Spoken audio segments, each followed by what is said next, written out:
శ్రీ సురవరం సుధాకర్ రెడ్డి గారు ఈరోజు మనందరి నుంచి దూరం అయినటువంటి ఈ పరిస్థితుల్లో శోకతత్వ హృదయంతో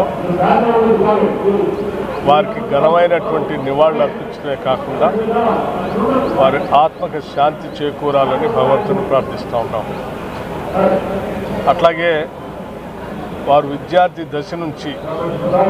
ఏఎస్ఎఫ్ఐ నాయకుడిగా మొదలుపెట్టినటువంటి రాజకీయ జీవితం ఈ దేశంలోనే సిపిఐ పార్టీకి కార్యదర్శిగా 2 సార్లు పనిచేసే స్థాయికి ఎదగటం అంటే ఎంతో నిబద్ధత, ఎంతో క్రమశిక్షణ, ఎంతో పట్టుదల, వారు నమ్మిన సిద్ధాంతానికి చివరి వరకు కట్టుబడి పనిచేయటం వలనే అది సాధ్యమైంది తప్ప అది మామూలు విషయం కాదు. తెలంగాణ ఒక మారుమూల గ్రామంలో వ్యవసాయ కుటుంబంలో పుట్టినటువంటి సురవరం సుధాకర్ రెడ్డి గారు చిన్ననాటి నుంచే ప్రజల పక్షాన నిలబడి ప్రజల పౌర హక్కుల గురించి, వారి జీవితాల్లో మార్పు రావాలని, జీవన స్థితిగతులు మెరుగుపడాలని వారి చివరి వరకు పోరాటం చేసినటువంటి విషయం మనందరికీ స్ఫూర్తిదాయకం. వారు భారత కమ్యూనిస్ట్ పార్టీలో పనిచేస్తున్నప్పటికీ ప్రజల కోసం పనిచేసేటువంటి ప్రతి సందర్భంలో కూడా ఆయా ప్రభుత్వాలతో ప్రజల పక్షాన నిలబడి వారి అవసరాల కోసం పోరాడిన విషయం కూడా మనందరికీ తెలిసిందే. ఆనాడు 2004 కంటే ముందు విద్యుత్ పోరాటాల్లో కాంగ్రెస్ పార్టీతో కలిసి పెద్ద ఎత్తున పోరాటం చేయటమే కాకుండా ఈ రాష్ట్ర ప్రజల కోసం ఆనాటి కాంగ్రెస్ ప్రభుత్వాల ద్వారా తీసుకొచ్చిన అనేక సంక్షేమ కార్యక్రమాల్లో వారి ఆలోచనలు కూడా పొందుపరిచి తీసుకొచ్చిన విషయం కూడా మనందరం ఈరోజు గమనం చేసుకోవాల్సినటువంటి అవసరం ఉంది. వారి సుదీర్ఘ రాజకీయ జీవితం ఈనాటి సమకాలీన రాజకీయ నాయకులకి, రాజకీయ పార్టీలకి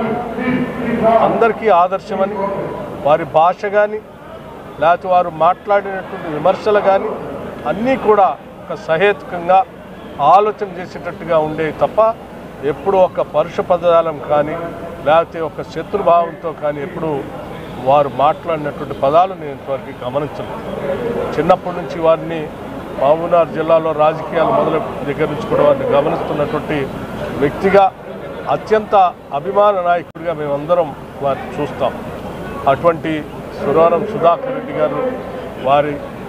అంతిమ పార్థివ దేహానికి నివాళులు అర్పించడం కోసం ఈరోజు ప్రభుత్వం తరఫున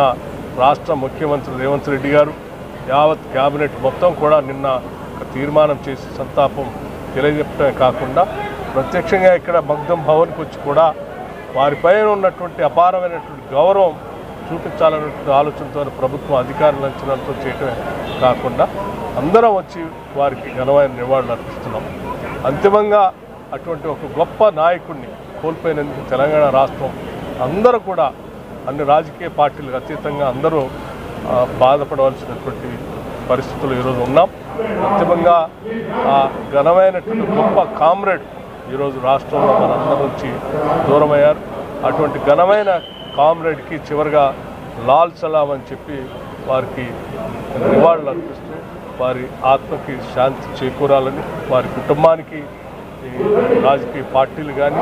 ప్రజాస్వామ్య విలువలు కలిగినటువంటి వాళ్ళందరూ అండగా ఉంటామని, వారు ప్రత్యేకంగా సిపిఐ పార్టీకి కూడా నేను ప్రత్యేకంగా వారు కోల్పోయిన లోటుని